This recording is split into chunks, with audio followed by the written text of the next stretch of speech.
Muy buen día, bienvenidos al estudio bíblico de Capilla Calvario, Iglesia al Camino. Soy el pastor Cristóbal García, dando la bienvenida a todos ustedes que ya por costumbre nos acompañan. Gracias por su apoyo y ojalá tengan una Biblia con ustedes. Si alguien está por ahí que de repente se encuentra en vivo, si tiene una Biblia por ahí, tómela y ábrala en Hechos capítulo 15. Hoy vamos a empezar el capítulo 15 del libro de los Hechos, y mientras buscan ahí, pues el anuncio que siempre les hago es que estamos también, este mismo video estará disponible más tarde en YouTube, así que si les gusta la lectura de la Biblia, si les gusta el estudio de hoy, pueden compartirlo aquí mismo en Facebook y también en YouTube, así que les agradezco de antemano por el apoyo. Y como tenía algo más, pero se me pasó, pero lo más importante es estudiar la palabra del Señor, y nuevamente sean bienvenidos. Y vamos de lleno a lo que es el estudio. Como ustedes saben, siempre leemos primero el texto y después entramos en el contexto de la palabra de Dios. Así que lean conmigo, los que tienen Biblia con ustedes, capítulo 15 del libro de los Hechos. Dice la palabra del Señor: entonces algunos que venían de Judea enseñaban a los hermanos: si no os circuncidáis conforme al rito de Moisés, no podéis ser salvos. Como Pablo y Bernabé tuviesen una discusión y contienda no pequeña con ellos, se dispuso que subiese Pablo y Bernabé a Jerusalén, y algunos otros de ellos a los apóstoles y a los ancianos, para tratar esta cuestión. Ellos pues, habiendo sido encaminados por la iglesia, pasaron de Fenicia y Samaria, contando la conversión de los gentiles, y causaban gran gozo a todos los hermanos. Y llegados a Jerusalén, fueron recibidos por la iglesia y los apóstoles y los ancianos, y refirieron todas las cosas que Dios había hecho con ellos. Pero algunos de la secta de los fariseos que habían creído se levantaron diciendo: es necesario circuncidarlos y mandarles que guarden la ley de Moisés. Y se reunieron los apóstoles y los ancianos para conocer de este asunto. Y después de mucha discusión, Pedro se levantó y les dijo: varones, hermanos, vosotros sabéis cómo ya hace algún tiempo que Dios escogió que los gentiles oyesen por mi boca, la palabra del Evangelio, y creyesen. Y Dios, que conoce los corazones, les dio testimonio dándoles el Espíritu Santo, lo mismo que a nosotros. Y ninguna diferencia hizo entre nosotros y ellos, purificando por la fe sus corazones. Ahora pues, ¿por qué tentáis a Dios poniendo sobre la cerviz de los discípulos un yugo que ni nuestros padres ni nosotros hemos podido llevar? Antes creemos que por la gracia del Señor Jesús seremos salvos de igual modo que ellos. Entonces toda la multitud cayó y oyeron a Bernabé y a Pablo, que contaban cuán grandes señales y maravillas había hecho Dios por medio de ellos entre los gentiles. Y cuando ellos callaron, Jacobo respondió diciendo: varones, hermanos, oídme. Simón ha contado cómo Dios visitó por primera vez a los gentiles para tomar de ellos pueblo para su nombre. Y con esto concuerdan las palabras de los profetas, como está escrito: después de esto volveré y reedificaré el tabernáculo de David, que está caído, y repararé sus ruinas y los volveré a levantar, para que el resto de los hombres busque al Señor, y todos los gentiles sobre los cuales es invocado mi nombre. Señor, le damos gracias por este tiempo. Le damos gracias por un domingo más de venir delante de su presencia con su palabra enfrente de nosotros, Señor. Le pido, como siempre, Señor, que quite toda inhabilidad y toda cosa que pueda estorbarnos escuchar su palabra, Señor. Le pido, Señor, que su palabra vaya más allá de las redes sociales, Señor, y que llegue a los oídos y los corazones de la gente, Señor. Use su palabra, Señor, bendígala y usted mismo dice, Señor, que es algo poderoso y creemos que su palabra tiene poder, Señor, para redarguir corazones, Señor, para penetrar hasta lo más profundo, como dice su palabra en Hebreos, hasta la coyuntura de los huesos, Señor. Bendiga este tiempo, Señor, y bendiga hasta su palabra, que llegue más allá, Señor, y sabiendo que con humildad venimos delante de usted en el nombre de Jesucristo nuestro Señor. Amén. Bueno, ya habíamos venido viendo en el libro de los Hechos, vimos cómo Pablo y Bernabé hicieron su viaje y ahora iban de regreso, iban exhortando a los que ya habían sido salvos, a las iglesias que habían dejado de atrás, y iban en su camino de regreso. Entonces, cuando iban ellos, llegaron a donde su iglesia estaba, donde era el centro como que dice, de operaciones de la iglesia, en Antioquía, y de ahí empezaron a dar el reporte de lo que Dios había hecho con ellos. Ahora vemos aquí en el capítulo 15, donde dice, entonces algunos que venían de Judea enseñaban a los hermanos, si no os circuncidáis conforme al rito de Moisés, no podréis ser salvos. Y el 2 dice, como Pablo y Bernabé tuviesen una discusión y contienda no pequeña con ellos. Esto es por lo que siempre cuando leemos el libro de los Hechos, que está escrito por el Espíritu Santo y usó al doctor Lucas para escribir esto, cuando se refiere a una discusión y contienda no pequeña, quiere decir que fue algo grande. Cuando dice no pequeña, es que hubo un gran burlote, una gran discusión. Y algunos otros de ellos que estaban ahí subieron que discusión, después de la discusión no pequeña, con ellos se dispuso que subiesen Pablo y Bernabé a Jerusalén. Algunos otros de ellos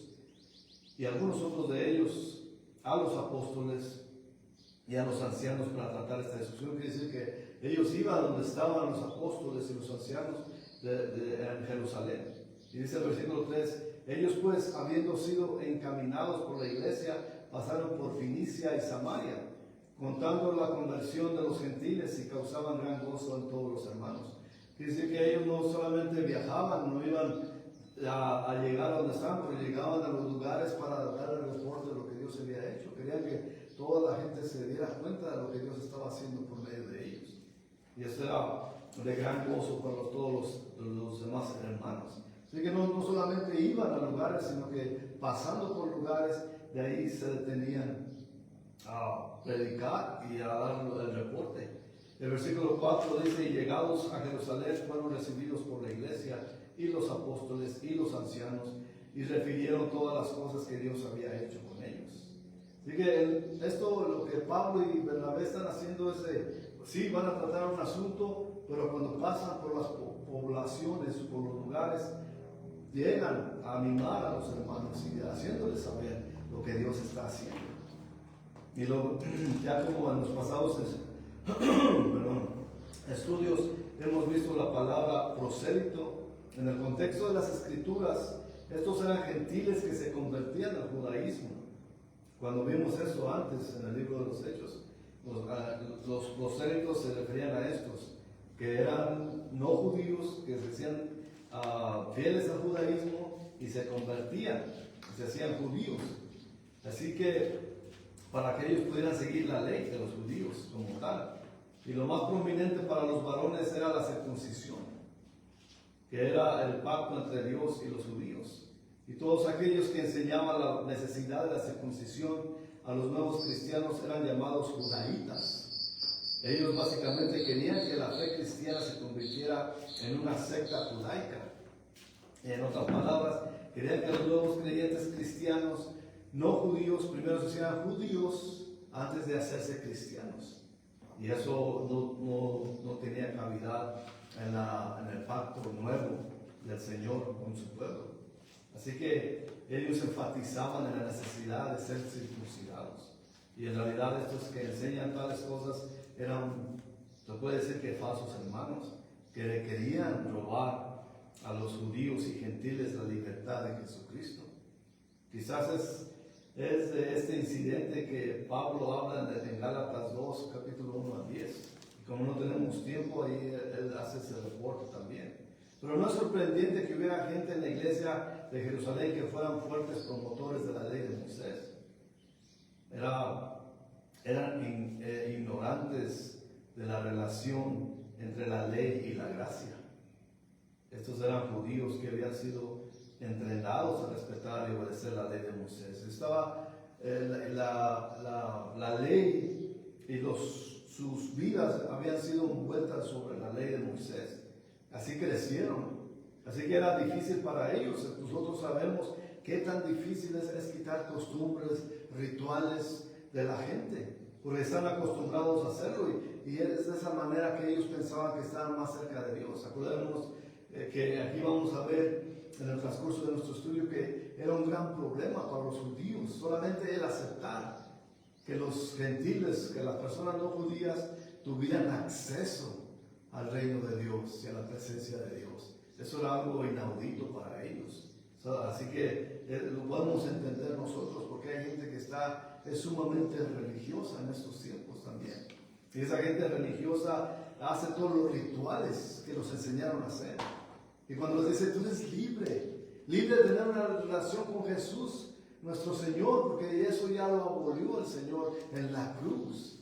Pero estos hombres aquí, por eso tuvieron una gran discusión, no pequeña, como dice el escritor de los Hechos, que no fue pequeña por eso, porque Pablo y Bernabé sabían que Jesucristo ya había derrumbado el muro que dividía gentiles de los judíos, y que ahora que se disponía a ser un pueblo de los dos.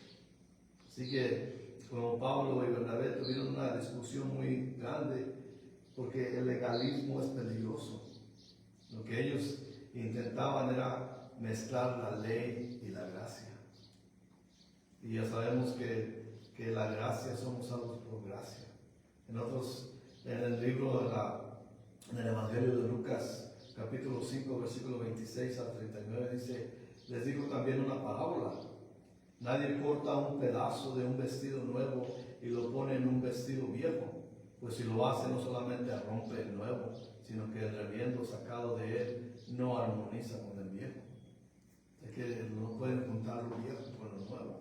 También el Señor ahí en esa parábola sigue diciendo, aquí en Lucas 5, versículo 37, en adelante dice, y nadie echa vino nuevo a las odres viejos. De otra manera el vino nuevo romperá los odres y se derramará y los odres se perderán. Mas el vino nuevo en odres nuevos se ha de echar en lo uno y en lo otro y se conservan. Y el 29 dice, y ninguno que beba del añejo quiere luego el nuevo, porque dice el añejo es mejor. Está dando en esta parábola está explicando el Señor que no se puede mezclar lo nuevo con lo viejo. En este caso, pues, sabemos que cuando ponen un parche de ropa nueva en ropa vieja, lo que va a hacer es que se va a romper los dos. Ya la ropa vieja no aguanta las costuras y se va a romper. Y de la misma manera, los odres eran esos recipientes de piel que hacían en esos tiempos. Y como cuando eran nuevos, pues los odres se tenían que curar, como quien dice. Y si era un odre viejo, le ponían vino nuevo, el vino al fermentarse iba a soltar esos gases y se iba a explotar ese odre. Pero cuando el odre nuevo, la piel nueva y el vino nuevo, cuando se va expandiendo los gases del vino nuevo, también el odre nuevo se va expandiendo junto con él. Así que es la explicación que da el Señor, que no pueden juntar lo viejo con lo nuevo. Lo viejo ya pasó, el nuevo pacto está en vigencia ahora en esos tiempos y sigue estando vigente ahora. Así que querían remendar un velo roto y bloquear el camino nuevo a Dios que Jesús abrió cuando murió en la cruz. Y eso es lo que era la posición de Pablo y Bernabé, de que no podían hacer eso con la palabra de Dios, que no podían ellos hacer lo viejo y para que resultara lo nuevo. Lo nuevo es que Jesús murió en la cruz y que ahora hay un pacto nuevo entre Dios y su pueblo. En Hebreos también dice en el capítulo 10, versículo 19-25. Así que, hermanos, teniendo libertad para entrar en un lugar santísimo por la sangre de Jesucristo, por el camino nuevo, escuchemos eso porque tiene sentido lo que dijo Jesús, por el camino nuevo y vivo que Él nos abrió a través del velo, este es de su carne. Sí, cuando oímos hablar, cuando Jesús dice en Juan 6, que acerca de que debes comer su carne y beber su sangre, eso significa que el camino nuevo y vivo que nos abrió a través del velo, esto es su carne, la carne de Jesús. Y teniendo un gran sacerdote sobre la casa de Dios, acerquémonos con corazón sincero en plena certidumbre de fe, purificando los corazones de mala conciencia y lavados los cuerpos con agua pura. Mantengámonos firmes sin fluctuar la profesión de nuestra esperanza, porque fiel es el que prometió, y considerémonos unos y otros para estimularnos al amor y a las buenas obras, no dejando de congregarnos como algunos tienen por costumbre, sino exhortándonos y tanto más cuando veis que aquel día se acerca. Eso tiene todo que ver con lo que estás tratando en nuestro asunto hoy entre los apóstoles y aquellos religiosos que parecen que se convirtieron, querían mantener las cosas viejas, los rituales viejos, las costumbres viejas. Y Pablo y Bernabé decían, no, ya no deben hacer eso. El Señor ya abolió todo eso. Ellos intentaban poner el muro entre los judíos y los gentiles que Jesús derribó en la cruz. Ellos decían que un gentil tenía que ser judío antes que ser cristiano.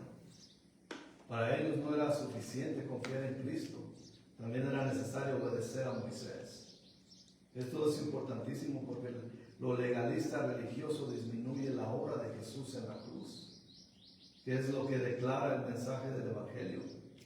Dios pronuncia solemnemente anatema a cualquiera que predique cualquier otro evangelio, que no sea el evangelio de la gracia de Dios que encontramos en Jesucristo su Hijo.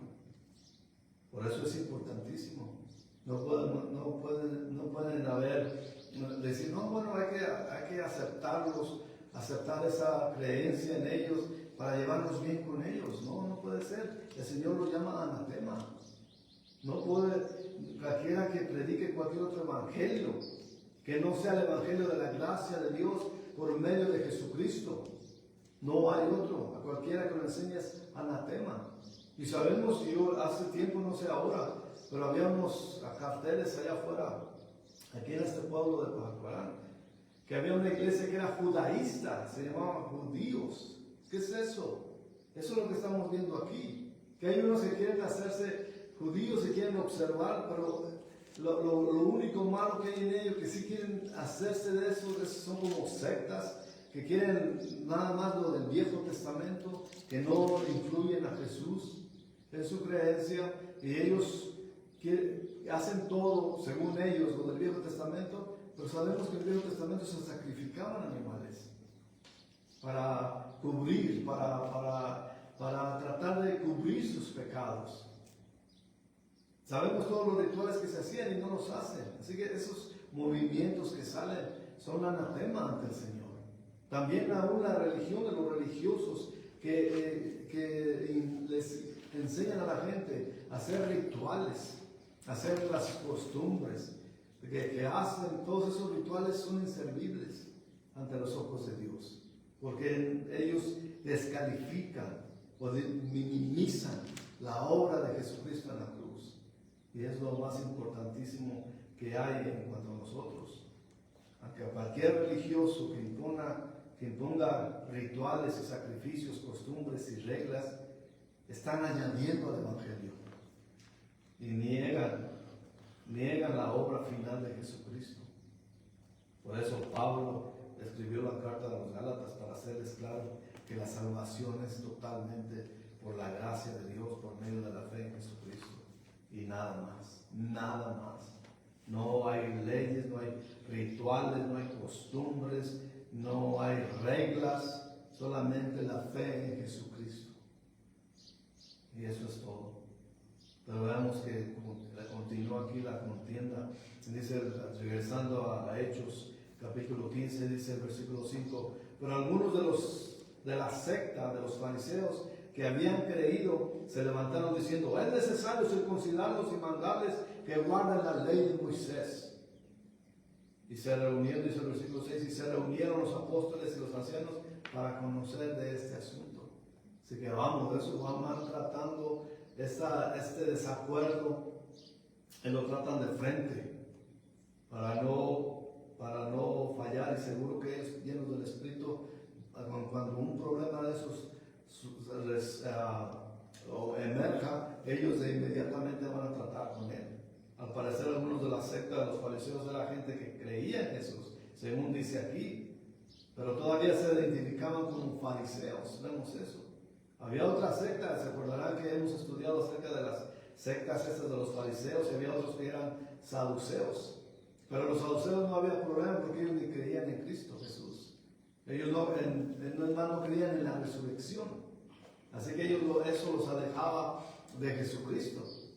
Y eso ya los tenemos identificados aquí. Ellos negaban la resurrección, así que para ellos no existía tal cosa como la resurrección de Jesucristo. Así que los fariseos creían que es necesario que se circuncidaran los nuevos creyentes en Jesús, que no fueran judíos. Esta declaración sumariza el problema. La salvación se otorga por fe solamente. ¿Será que es por fe solamente? ¿O la persona debe tener fe más obras de la ley para poder ser perdonada por Dios? Sabemos nosotros que hay obras en la vida de un cristiano, pero como dice Santiago, en la carta de Santiago dice que las obras vienen como resultado de nuestra creencia en Jesús, no las obras para venir a Jesús. No es así. Las obras vienen conociendo ya a Jesús. Los líderes religiosos se reunieron para presentar el caso de mantener la puerta de salvación abierta para los gentiles. Es importantísimo eso que vemos aquí para aquellos que dicen, bueno, yo creo que algunos de otras religiones pueden ser salvos. No se puede, no debe ser quitarle la obra de Jesús que hizo en la cruz para abolir todo eso. Entonces, si aquellos religiosos creen en que deben hacer esos rituales y esas que está bien con ellos, por eso estoy muy de desacuerdo. Y he oído gente que conoce de la Biblia, pastores ya viejos, que dicen que piensan que los religiosos católicos pueden ser salvos, y eso no puede ser.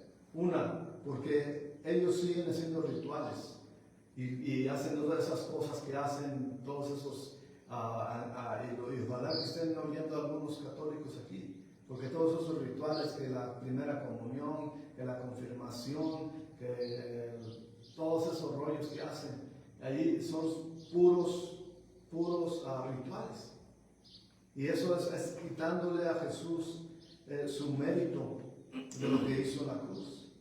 Y ellos aún llaman Padre a un hombre terrenal. Es más, le dicen Santo Padre a uno que está allá en Italia, en el Vaticano, que le dicen Santo Padre. Y Dios en su palabra, Mateo 23, ahí les dice que no llamen Padre a ninguno, porque el Padre está en el cielo.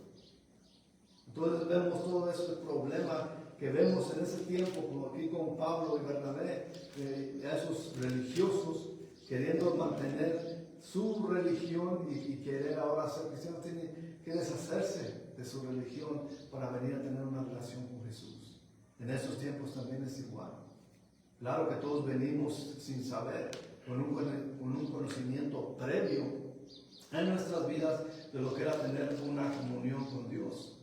Pero esa comunión con Dios no la enseñaban bien. Esa comunión no era una relación. Nos enseñaban que hay que hacer rituales para estar bien con Dios, viendo a un Dios lejano, allá en lo lejano, que no tiene esa cercanía con uno. Y de esa manera, aquí el Evangelio de Jesús nos dice que podemos tener una relación personal con Él. Entonces, de cual hacemos caso. Y es lo que estamos viendo aquí. Por eso la enérgica oposición de Pablo y los demás apóstoles en cuanto a estos fariseos que querían imponer las reglas del Viejo Testamento en lo que es el nuevo pacto de salvación de Jesús. Y es importantísimo entender esto. El versículo 7 dice, de aquí de Hechos 15, y después de mucha discusión, vemos que estuvieron ahí, en ese lugar era el concilio de los creyentes, que se conformaba de ancianos, de apóstoles y de gente de autoridad en lo que se trata de la iglesia en Jerusalén. Pedro dice ahí que en el versículo 7 que después de mucha discusión Pedro se levantó y les dijo: varones, hermanos, vosotros sabéis cómo ya hace algún tiempo que Dios escogió que los gentiles oyesen por mi boca la palabra del evangelio y creyesen. Y el 8 dice: y Dios, que conoce los corazones, les dio testimonio dándoles el Espíritu Santo, lo mismo que a nosotros. Y dice el 9: y ninguna diferencia hizo entre nosotros y ellos, purificando por la fe sus corazones. Está diciendo él que la predicación del Evangelio de Jesús les dio el Espíritu Santo a ellos, lo mismo que a los gentiles, sin rituales, sin nada que hicieran previamente a eso, solamente Dios. Sabemos que en el capítulo 10, lo leímos los que han estado con nosotros ya hace poquito, hace 5 capítulos, vimos como en el capítulo 10 fue por la predicación de Pedro, que Cornelio y su familia, amistades, escucharon el Evangelio de Jesucristo. Por lo tanto, Dios decidió que Pedro predicara el Evangelio a los gentiles. Jesús le dio las llaves del reino a Pedro, si nos acordamos.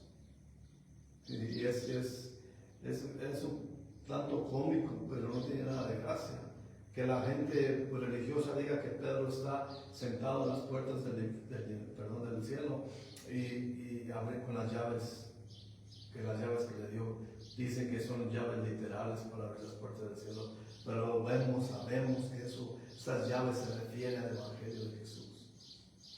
Porque en Mateo 16-19 ahí vimos que a ti te daré, dice, hablando Jesús a Pedro, dice: a ti te daré las llaves del reino de los cielos. Todo lo que atares en la tierra será atado en los cielos.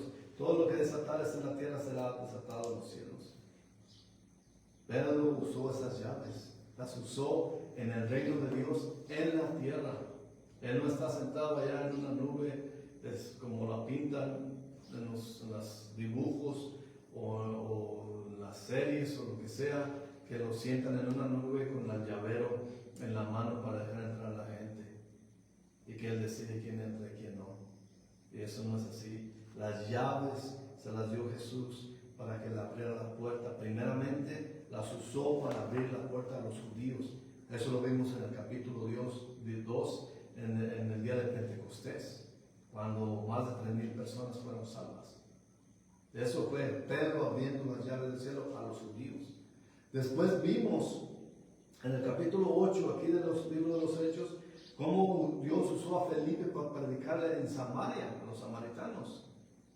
Y cómo después que fueron salvos muchos por la predicación de Felipe, vimos cómo fueron llamados Pedro y Juan, para que ellos fueran a bautizar y fueran a orar por aquellos para que recibieran el Espíritu Santo. Y eso es cuando Pedro abrió las puertas, Pedro y Juan abrieron las puertas a los samaritanos en el capítulo 8. Y después de lo que está hablando aquí Pedro, está mencionando lo que sucedió en el capítulo 10, cuando él fue y abrió las puertas del cielo a Cornelio y su familia. Esas son las llaves que Jesús le entregó a Pedro para que abriera las puertas del cielo a todos ellos. Así que eso es lo que está refiriendo. El liderazgo de Judea trató de censurar a Pedro, si nos acordamos, por visitar a los gentiles y comer con ellos, y sabemos cómo Pedro batalló, porque Pedro mismo se rehusó en su mente y en su ser. Pero ¿qué le dijo Dios?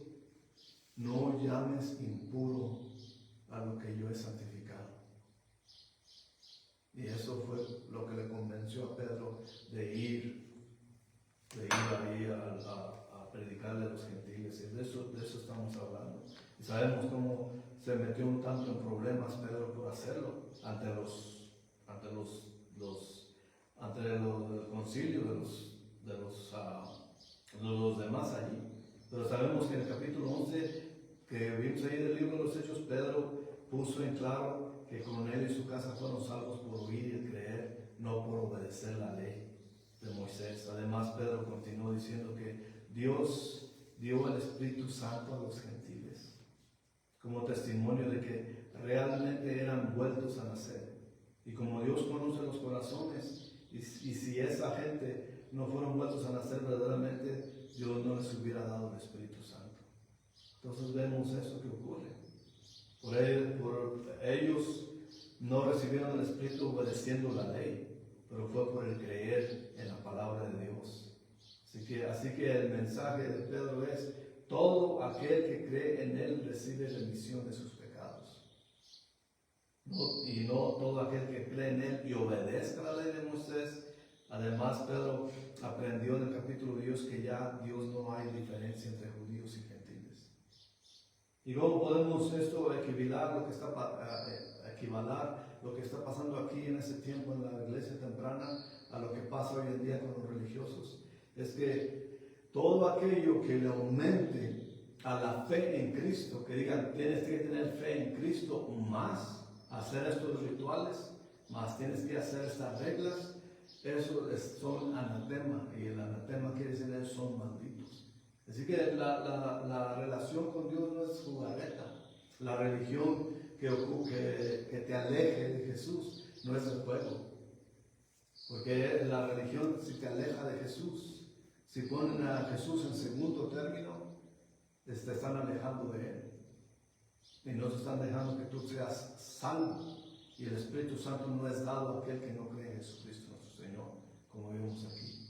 Algo pasa cuando por fe la persona viene ante Dios y se derrite espiritualmente ante Él, que el Espíritu Santo entra en esa persona. Y eso pasa cuando primeramente cree uno en Jesucristo nuestro Señor. Y todos nos ha pasado eso. No es algo acá como hacen en las iglesias, en algunas iglesias cristianas también, que hacen todo un show de brincos, bailes y todo eso. No es eso. Es algo que es el bautismo del Espíritu Santo, primero. Y eso es todo creyente que haya pasado por eso lo sabe. Es un tanto inexplicable, pero eso es lo que sucede. Así que si cualquier religión que minimice o que te aleje de la obra de Jesús en la cruz es anatema. Y tenemos que tomar eso muy en serio.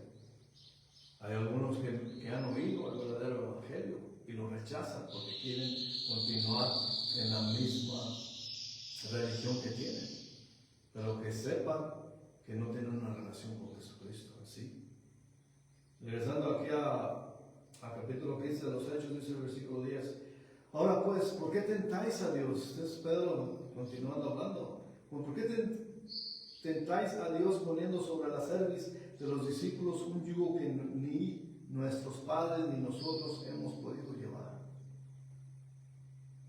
La más fuerte declaración de Pedro es que la ley era un yugo de gran peso sobre la nación judía, pero ese yugo fue eliminado por Jesucristo.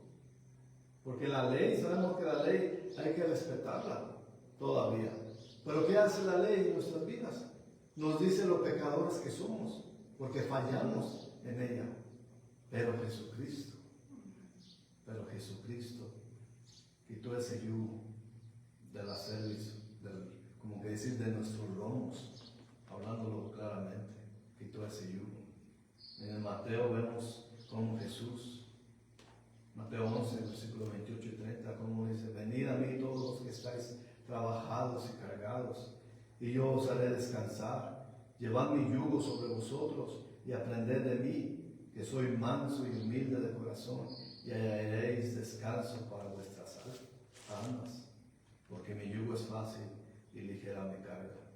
Esas son las palabras de Jesús, invitando a todo aquel que esté cansado que esté trabajado y cargado, Él nos hará descansar. Y es lo que aquí Jesús dice: venid a mí, yo te ayudaré a respetar la ley, o a observar la ley, o a hacer los rituales de la ley. No dice eso: venid a mí, solamente a Él. Solamente Él puede hacer eso con nosotros, aligerar nuestras cargas, porque las cargas que los hombres ponen sobre los religiosos, ni ellos mismos las pueden cargar, solamente le ponen las cargas a los demás. Después de todo, la ley fue dada a los judíos para protegerlos de la maldad del mundo gentil y prepararlos para traer al Mesías al mundo. La ley no puede purificar el corazón del pecador. La intención de Dios al poner leyes sobre los judíos en el Viejo Testamento fueron para protegerlos del pecado de los gentiles, de todos los rituales que hacían los gentiles, de los dioses ajenos que tenían. Pero sabemos que fallaron horriblemente los judíos.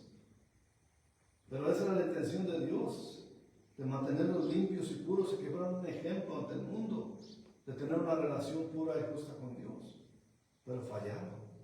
En Gálatas 2, versículo 21, Pablo dice: no desechó la gracia de Dios, pues si por la ley fuese la justicia, entonces por demás murió Jesucristo. Si fuera por la ley, si fuera por los rituales, si fuera por tu propio poder de ser salvo, entonces para nada sirvió la muerte de Jesús en la cruz. Eso es lo que básicamente está diciendo Pablo. Entonces, ¿qué haces tú, religioso? Todo lo que haces que te aleja de Jesucristo, no ves todo lo que, ¿por qué murió Jesucristo en la cruz? Porque sin eso no hubiera pasado, nadie tuviera una chance de venir y ser salvo por medio de lo que Él hizo en la muerte en la cruz. La ley tampoco puede impartir el don del Espíritu Santo. Entonces, ¿qué haces buscando rituales, buscando costumbres que no te sirven de nada? En Gálatas 3:2 dice: esto solo quiero saber de vosotros, ¿recibisteis el Espíritu por las obras de la ley o por el oír con fe? ¿Usted ha recibido el Espíritu haciendo rituales? ¿Haciéndole mandas que hacen las mandas a los santos? Porque es otro rollo también. Adorando ídolos santos es alejarse y no respetar lo que Jesús hizo en la cruz. Es desechar lo que Jesús hizo en la cruz. Y los rituales y las costumbres tampoco dan vida eterna. Eso lo dice Pablo en Gálatas 3:21. Luego, ¿la ley es contraria a las promesas de Dios? En ninguna manera. Porque si la ley dada pudiera vivificar, la justicia fuera verdaderamente por la ley. Así que si fuera basado en la ley, primero, todos fallaríamos. Porque la ley sí es importante. Pero podemos vivir la ley o hacer la ley o respetar la ley por medio del Espíritu Santo solamente. Lo que la ley no podía hacer, Dios lo hizo por medio de su propio Hijo. Y es lo que está diciendo Pablo aquí. En Romanos 8:1-4 también dice Pablo. Dice: ahora pues ninguna condenación hay para los que están en Cristo Jesús. Los que no andan conforme a la carne, sino conforme al Espíritu. Porque la ley del Espíritu da vida en Cristo Jesús. Me ha librado de la ley del pecado y de la muerte. Porque lo que era imposible para la ley, por cuanto era débil por la carne, Dios, enviando a su Hijo en semejanza de carne, de pecado, y a causa del pecado, condenó el pecado en la carne, para que la justicia de la ley se cumpliese en nosotros, que no andamos conforme a la carne, sino conforme al Espíritu. Todo aquel que confía en Cristo tiene la rectitud de la ley de Dios en sus corazones, y por medio del Espíritu obedece su voluntad. El creyente no está motivado por temor. Nunca tenemos el temor, pero sí por el amor, porque el amor es el cumplimiento de la ley, como dice Romanos 13, versículo 8-10, ya para terminar. No debáis a nadie nada, dice Romanos 13, versículo 8-10, sino el amaros unos a otros, porque el que ama al prójimo ha cumplido la ley.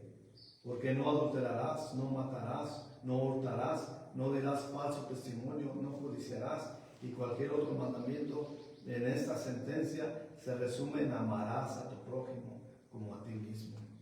El amor no hace mal al prójimo, así que el cumplimiento de la ley es el amor. Ahí está sumarizado todo esto. Porque sabemos que la ley dice no matarás, no hurtarás, no adulterarás, no dirás falso testimonio, no codiciarás. Eso se puede hacer solamente bajo el Espíritu Santo, respetar todo eso. Y más que nada amarás a tu prójimo como a ti mismo. Esto nos debería a nosotros de darnos un alebrestamiento, un sacudir en nuestro ser, porque amamos a nuestros prójimos. ¿De verdad los amamos? ¿Hay amor en nosotros? ¿O a veces pensamos mal de nuestro prójimo, queremos hacer mal a nuestro prójimo? Eso es no respetar a Dios también, para aquellos que somos creyentes también. Porque el amor tiene que prevalecer. El amor, como dice Pablo, es el cumplimiento de la ley. Primeramente, amor a Dios, porque es uno de los mandamientos. Amarás a Dios sobre todas las cosas. Y luego dice, amarás a tu prójimo como a ti mismo. Ahí se sumariza todo eso. Así que es para reflexionar, para aquellos que son religiosos y quieren mantener sus rituales, eso ya los eliminó Jesús. Pero para todos aquellos que nosotros que clamamos creer en Jesús, tenemos amor para nuestro prójimo. Por la próxima semana, si Dios quiere, vamos a estudiar acerca de quién es nuestro prójimo. Por ahora vamos a orar. Señor, damos gracias por este tiempo. Venimos delante de usted de nuevo agradeciéndole, Señor, por su palabra, Señor, y por su Espíritu Santo que está con nosotros. Le pido que estas palabras, esta lectura, este estudio de su palabra, Señor, sea para gloria y honra y honor de usted, Señor. Bendiga este estudio, Señor, y que llegue a los corazones de la gente. Que bendiga, que toque y que sane, Señor. Que libere a la gente que está atada de los yugos de la religión, Señor. Y tráelos a la libertad de tener una experiencia con nuestro Señor Jesucristo. Le damos gracias por su amor. Le pido, Señor, que toque y sane enfermedades, que provea por necesidades, Señor. Y más que nada, que su presencia esté en nuestras casas, Padre. Que nos llene de su Espíritu, Señor, para poder hacer su voluntad. Y la más grande es amarlo a usted con todo nuestro ser, con todas nuestras fuerzas, con todo nuestro corazón, Señor. Y después demostrarlo amando a nuestro prójimo, Señor. Implante en nosotros, Señor, un espíritu de amor, de imparcialidad, un espíritu de ternura para con los que no, aunque los que no creen en usted todavía, Señor. Ayúdenos a amar a los demás para llevarles el Evangelio, que sepan de usted, Señor. Le pedimos todo esto y le damos gracias, Señor, en el nombre de Jesucristo, nuestro Señor y Salvador. Amén. Nos veremos la próxima semana. Que Dios los bendiga grandemente y sigan leyendo en este capítulo del libro de los Hechos para leerlo juntos la próxima semana.